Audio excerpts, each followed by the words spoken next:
Thank you, Madam President, Mr. Secretary General, Excellencies, ladies and gentlemen. At this 80th session of the United Nations General Assembly, I'd like to speak about Africa's role in the future of this organization.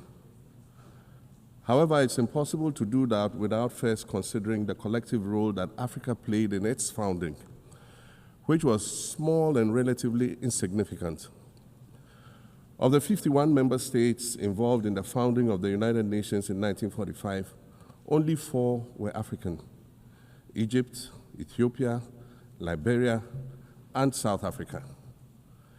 It is important to point out that the United Nations came into being in the aftermath of World War II because of the inability of its predecessor, the League of Nations, to avert a large-scale global conflict, which had been its guiding purpose when it was founded in 1920 at the end of the First World War. Out of the 42 founding member states of the League of Nations, only 3 were African: Liberia, the Union of South Africa, and Ethiopia. Egypt was to join later in 1937. Africa's overall participation in the organization's founding was minimal and relatively unimportant. That's because before all the other talks and meetings, representatives from a group of 14 nations gathered in Berlin for a series of discussions that began in 1884 and which led to the partitioning and formal colonization of the African continent, which is also called the Scramble for Africa. It has famously been written that past is prologue. Well, in the past, the majority of the 54 nations that now comprise Africa were never offered a seat at the table where plans for a new world order were being drawn. But, Madam President, as fate would have it, the tables are turning, and Africa's role in the authorship of whatever is yet to come for this world is going to be huge, and it will be consequential. According to this organization's own projections, by the year 2050, more than 25% of the world's population is expected to come from the African continent. Additionally, by 2050, 1/3 of all young people aged between 15 to 24 will be residing on the African continent. So you see, the future of this world is African. Allow me to say this once again a little louder for those of you in the back. The future is African.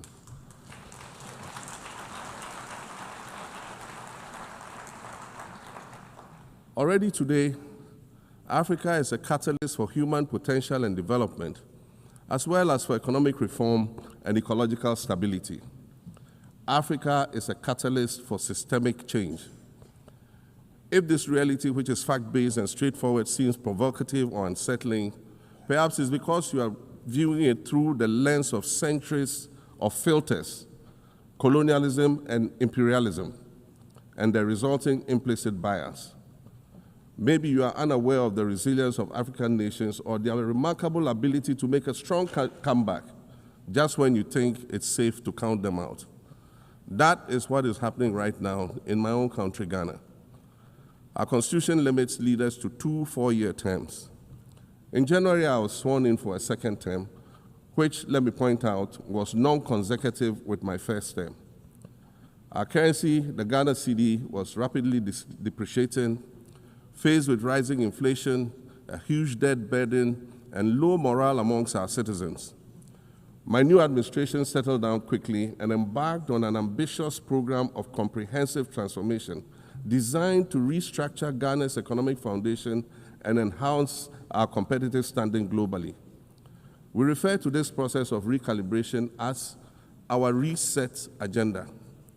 In just 8 months, we have achieved significant reduction in inflation from 23.8% in December 2024 to 11.5% in August 2025, restoring price stability for our citizens. Additionally, our currency, the Ghana cedi, has appreciated considerably against other currencies, with Bloomberg reporting it as the best performing currency in the world at one point. Our improved sovereign credit rating reflects increasing investor confidence in our economy. And our 24-hour economy initiative promises to transform our economy. And there's a renewed willingness amongst our people to trust that their elected officials have Ghana's interests at heart and that we're progressing together. Madam President, I believe that in honor of this milestone celebration, the United Nations should also embark on a process of serious recalibration and establish its own reset agenda. Since the organization's founding, the number of UN member nations has nearly quadrupled.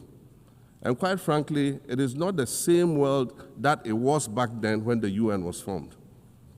I mentioned earlier that I began my second non-consecutive term as president this past January. My first term ended in January 2017. In that span of time, 8 years, the world has changed with such ferocity. My first days in office after my return felt as though I had just awakened from a Rip Van Winkle-style sleep. Now, no, that was only after 8 years. Imagine then what it will be like after 80 years since the founding of the United Nations. In 1945, the sun had not yet set on the largest empire in history. The most common mode of international travel was by sea. The personal computer had not been invented, let alone made portable. And television, a new convenience, was still in its infancy, albeit in black and white color. Relations between the US and the Soviet Union were turning frosty, with Winston Churchill declaring that an iron curtain has descended across the European continent. Fast track 80 years on, in today's world, hundreds of thousands of commercial flights take off and land every day. Libraries have been digitized so that volumes of literature can exist on a small device, small enough to fit inside your pocket. We live in a world of cryptocurrency, artificial intelligence, social media, the internet and its dark hidden dungeon of the dark web, all of which carry a potential threat to global peace and security. Climate change is real, and we're fighting a losing battle against the loss of Maldives and other island nations to the rising sea level, against the loss of Timbuktu to desertification, and the Amazon forest to global warming and deforestation. Madam President, the UN Founding Charter is outdated when it comes to representation in this august assembly. The most powerful post-World War II nations are still being rewarded with an almost totalitarian guardianship over the rest of the world. And yet, the first sentence in Chapter 2, Article 1 of the UN Charter declares that the organization is based on the principle of sovereign equality of all its members. If this were true, and was the case, a continent as large as Africa, with its numerous UN member states, would have at least one permanent seat on the Security Council.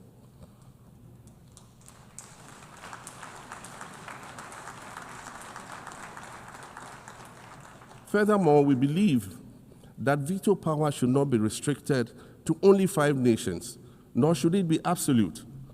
There must be a mechanism in this House for the General Assembly to challenge a veto. No single nation should be able to exercise an absolute veto to serve its own interests in a dispute. In 1995, during the 50th anniversary of the United Nations, Nelson Mandela stood in this very spot, and he said, "The United Nations has to reassess its role, redefine its profile, and reshape its structures.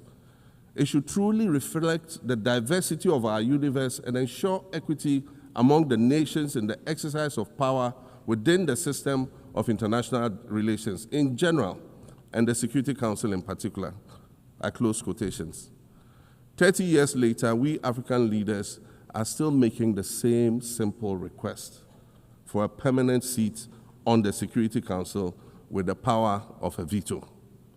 So today, Madam President, I stand here in this exact spot and ask the world, if not now, then when? We demand not only a reform of the Security Council, but also a reset of the global financial architecture, which is currently rigged against Africa. Africa must have a greater say in the world's multilateral financial institutions. And while I'm making requests, I'd like to call for the removal of the blockade on Cuba. As Dr. Kwame Nkrumah, our nation's founder, famously said, "We seek to be friends with all and enemies to none." The Cuban people shed their blood on African soil in the fight against apartheid. And indeed, Cuba has been and continues to be a faithful friend of Africa. You see, the very fact that I can stand here and ask these things and say these things, and the fact that all nations can ostensibly gather here to address critical global issues, air our grievances, and express our concerns, that is what makes the survival of this organization so important. In every old city or village, you will find a town square, or a courtyard, or a plaza that once served as a gathering space for the citizens of the community and their leaders. Meetings and celebrations were held there, as were trials and elections. And these were spaces that brought people together and held them together as a community. Sadly, time and technology have eroded these spaces. Madam President, in many ways, the United Nations is the proverbial town square of our modern global village. And it has never been more critical for us to protect this one space that brings and holds the world nations together as a community. The internet, social media platforms, and artificial intelligence offer us the illusion of connectivity, when in fact what they do is reinforce isolation by using algorithms that ensure that we do not receive new ideas and perspectives, but rather more of the same content. We are served alternative facts and manipulated images, making it easy to disseminate disinformation and sow seeds of division amongst communities. Madam President, these are dangerous times. Our world is currently experiencing a rise in nationalism and economic instability. There's a general breakdown of multilateralism.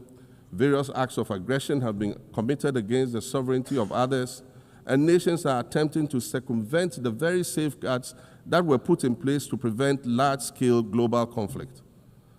These conditions are all too similar to the ones that led to the League of Nations' failure in fulfilling its mandate.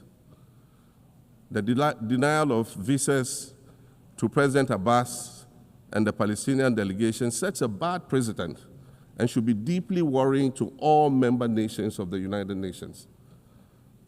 Ghana recognized the state of Palestine in 1988 and supported a two-state solution to the conflict since then. And I say, contrary to the claims of some, a two-state solution would not be a reward for Hamas.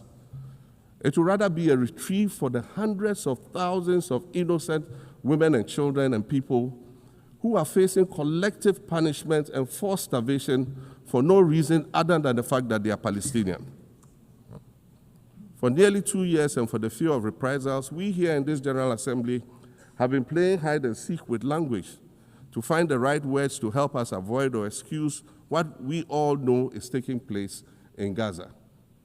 But here's the thing, it doesn't matter what you call it. If it looks like a duck, it swims like a duck, and quacks like a duck, well, then it must be a duck. The crimes in Gaza must stop.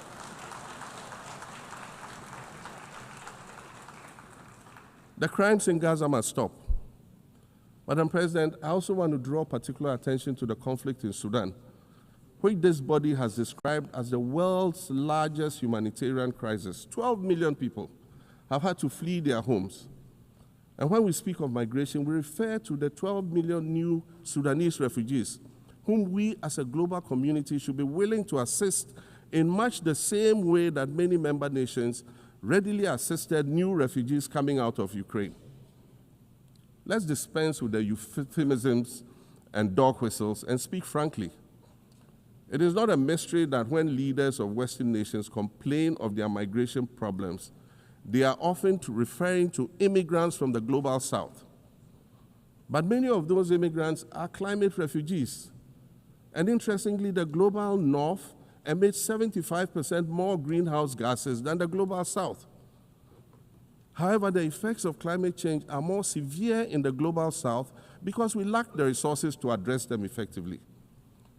And so when the desert encroaches on our villages and towns and they become unlivable, we are forced to flee. Warsan Shire, a Somali-born prophet, a Somali-British poet born in Kenya to Somalian refugee parents, was London's first youth poet laureate. She writes in her poem titled Home. And it says, you have to understand that no one puts their children in a boat unless the water is safer than the land. No one bends their palms under trains beneath carriages. No one spends days and nights in the stomach of a truck feeding on newspaper unless the miles traveled mean something more than just a journey. Madam President, we cannot normalize cruelty. We cannot normalize hatred. We cannot normalize xenophobia and racism. If we're going to tell a story, let's not tell it slant. Let's tell all the truth. When we speak of migrants, we speak of Mami Ewusi Mensah Frimpong, a judge on the U.S. District Court for the Central District of California. She's the first black female judge on any of California's 4 federal district courts. She was born here in America to immigrant parents from Ghana. We speak of Peter Bosman, a medical doctor in Ghana who moved to the town of Piran in Slovenia in the 1980s and later became the first black mayor of Piran, the first black mayor in Slovenia and in the whole of Eastern Europe. We speak of T. Michael, the iconic Ghanaian Norwegian artist and designer. And of course, we speak of the late Kofi Annan, former United Nations Secretary General.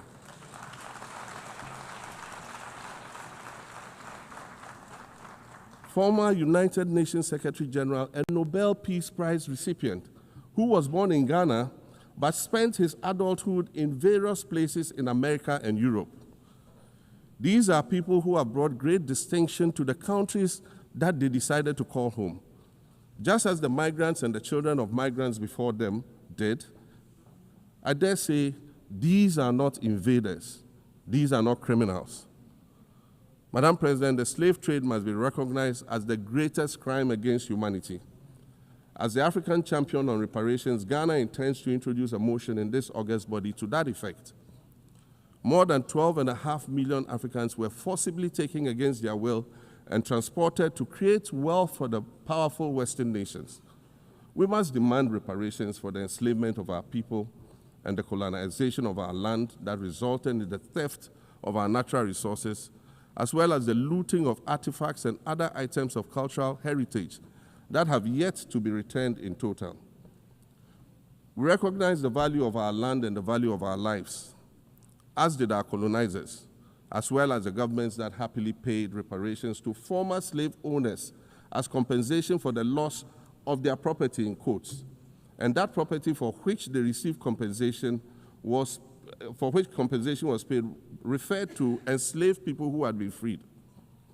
Madam President, an increasingly insecure world is witnessing upward spending on defense budgets of bilateral partners and steep cuts in official development assistance.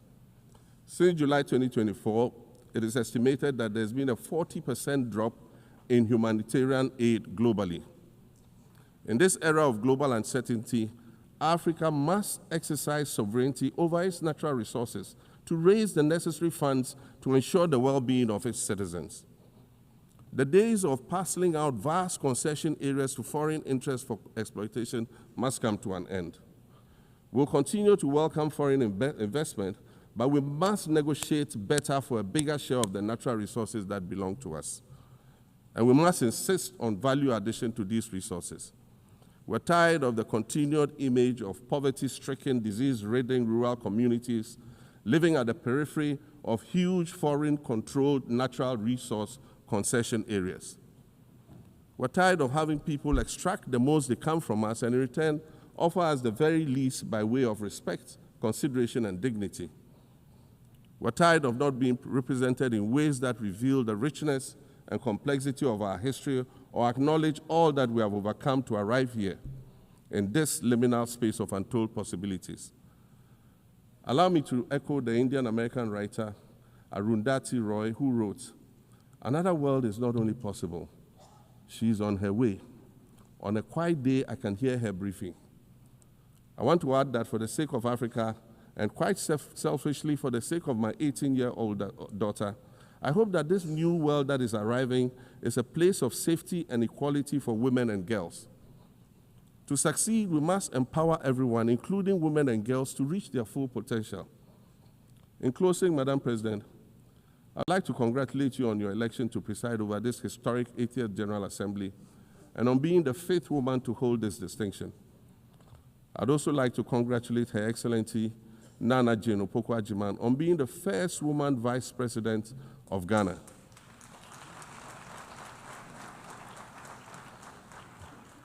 Now every Ghanaian girl knows the heights to which she can ascend. Words matter, but issues of representation matter even more, which is why Ghana looks forward to the appointment of a woman as Secretary General of this organization in the near future. Madam President, Your Excellencies, I thank you for your kind attention.